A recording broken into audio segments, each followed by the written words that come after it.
राक्षसी रानी। लोग एक ऐसे राजा की कहानी कहते हैं जिसके 7 पत्नियां थी, पर उनमें से बच्चा किसी के नहीं था। जब उसने अपनी पहली पत्नी से शादी की थी तो सोचा था कि वो जरूर ही उसको एक बेटा देगी, पर ऐसा नहीं हुआ। फिर उसने दूसरी से शादी की, तीसरी से शादी की, फिर चौथी, पांचवी, छठी और सातवीं से शादी की, पर किस्मत की बात किसी के भी कोई लड़का नहीं हुआ जो उसको खुश करता और उसके बाद उसका राज्य संभालता। इस बात को लेकर वह बहुत दुखी था।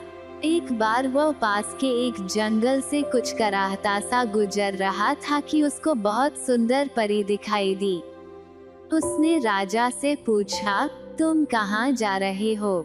राजा बोला, मैं बहुत दुखी और अभागा हूँ। हालांकि मेरे 7 पत्नियां हैं, पर अपना कहने के लिए मेरा कोई बेटा नहीं है जिसे मैं अपना वारिस कह सकूं। मैं इस जंगल में आज इसलिए चला आया ताकि मुझे कोई संत मिल जाए और वो मेरी इच्छा पूरी कर दे। परी ने हंसते हुए पूछा, और तुम क्या सोचते हो कि तुम्हें यहाँ इस बियाबन जंगल में कोई संत मिलेगा? यहाँ केवल मैं रहती हूँ, पर मैं तुम्हारी सहायता कर सकती हूँ। अगर मैं तुम्हारे दिल की इच्छा पूरी कर दूं तो बताओ, तुम मुझे क्या दोगे?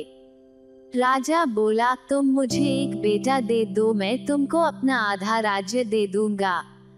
परी बोली, मुझे तुम्हारा न तो सोना चाहिए और न देश ही चाहिए। तुम मुझसे शादी कर लो तो तुम्हें बेटा भी मिल जाएगा और राज्य का वारिस भी। राजा राजी हो गया और परी को लेकर अपने महल चला गया। वहां जाकर उसने जल्दी ही उसको अपनी 8वीं पत्नी बना लिया। राजा की खुशी का कोई ठिकाना न रहा जब उसे कुछ दिन बाद यह पता चला कि उसकी दूसरी 7 पत्नियों के बच्चा होने वाला था। पर वो परी जिसको राजा ने अपनी 8वीं पत्नी बनाया था, परी नहीं थी बल्कि एक राक्षसी थी जो उस जंगल में राजा के सामने परी के रूप में इसलिए प्रकट हुई थी ताकि वह उसको धोखा देकर उसके महल में खुराफात मचा सके। हर रात जब शाही घराने के सब लोग सो जाते, वह उठती और अस्तबल में जाते समय और बाहर नौकरों के घरों की तरफ जाते समय एक आध हाथी खा लेती या फिर 3-4 घोड़े या कुछ भेड़े या ऊंट खा लेती और अपनी भूख प्यास बुझाने के बाद सुबह होने से पहले पहले अपने कमरे में आकर लेट जाती जैसे कुछ हुआ ही न हो। पहले तो राजा के नौकर इस बात को बताने में डरते रहे, पर जब उन्होंने देखा कि जानवर तो हर रात गायब होते रहे हैं तो उनको राजा के पास जाना पड़ा। तुरंत ही महल की इमारत की सुरक्षा की कड़ा हुक्म सुना दिया गया और उसके हर कमरे की रक्षा के लिए चौकीदार नियुक्त कर दिए गए। पर सब बेकार था। जानवर हर रात गायब होते रहे और कोई यह नहीं बता सका कि यह सब कैसे हो रहा था। एक रात राजा अपने कमरे परेशान सा घूम रहा था कि वह इस बारे में क्या करे कि उसकी 8वीं पत्नी नकली परी ने कहा, तुम मुझे क्या दोगे अगर मैं तुम्हारा चोर ढूंढ दूं तो? राजा बिना सोचे समझे बोला, कुछ भी, हर चीज।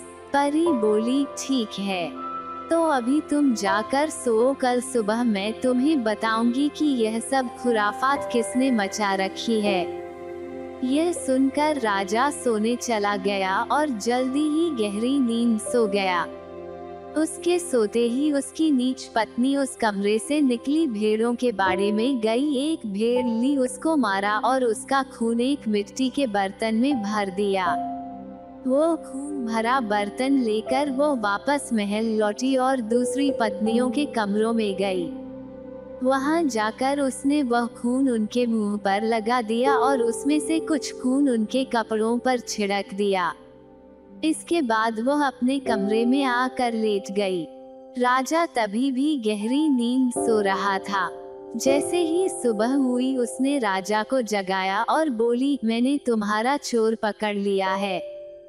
तुम्हारी जो दूसरी पत्नियां हैं उन्होंने ही जानवर चुराए हैं और खाए हैं। वे लोग इंसान नहीं हैं बल्कि राक्षसी हैं। अगर तुम अपनी जिंदगी बचाना चाहते हो तो तुम्हें उनसे बचकर रहना चाहिए। अगर तुम्हें मेरी बात झूठ लग रही हो तो तुम खुद जाकर देख लो। राजा अपनी सब पत्नियों के कमरों में गया तो देखा कि सचमुच ही उनके मुंह पर खून लगा है और उनके कपड़ों पर भी खून के धब्बे हैं। यह देखकर राजा बहुत गुस्सा हो गया। उसने उनके लिए यह हुक्म सुना दिया कि उन सब की आंखें निकाल ली जाएं और उनको शहर के बाहर वाले सूखे कुएं में फेंक दिया जाए। ऐसा ही किया गया।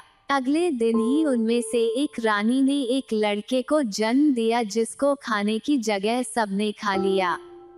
उसके अगले दिन एक और रानी ने एक लड़के को जन्म दिया, उसी तरह से खाने की जगह उसको भी सबने खा लिया। तीसरे दिन तीसरी रानी ने, चौथे दिन चौथी रानी ने, पांचवें दिन पांचवी रानी ने और छठे दिन छठी रानी ने एक एक लड़के को जन्म दिया और वे सब बच्चे खा लिए गए।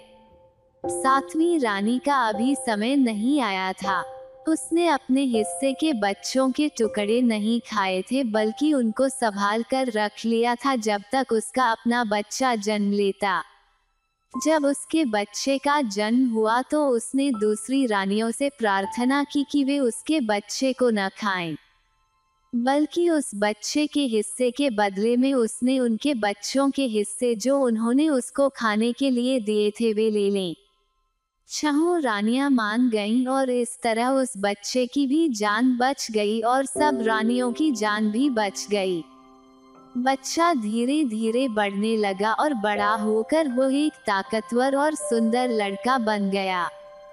जब वो 6 साल का हुआ तो सातों रानियों ने सोचा कि उसको कुछ बाहर की दुनिया दिखाई जाए, पर वे यह काम कैसे करें।